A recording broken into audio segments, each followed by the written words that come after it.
Umsakazo osebenza nge-internet ePinelands eKapa iCannons Creek ufundisa uphinde uchithise isizungu izingane kulesikhathi seLockdown.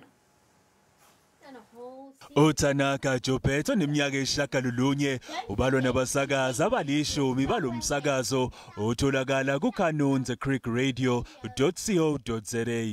Likhona nedlanzana lasebeqinile eliyingxenye yalomsakazo.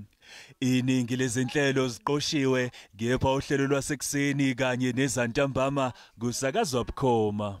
To where I connect with my friends, because I can give shout outs to my friends and also I can teach other people about other people.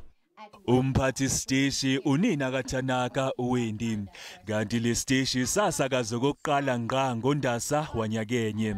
Ugxile kakhulu emsebenzini wesikole nokugqugquzela ukuba izingane zisabalalise umqondo.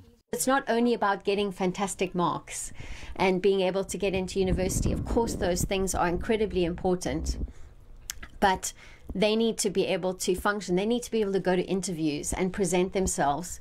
Selokhu kwaqala iLockdown, umfowabo kaThanaka uBen osezifela kakhulu kunaqala ugijima ngegagas lomoya esemva kombhobho.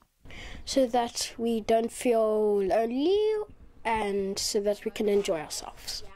iCannons Creek Radio inabalaleli emhlabeni wonke.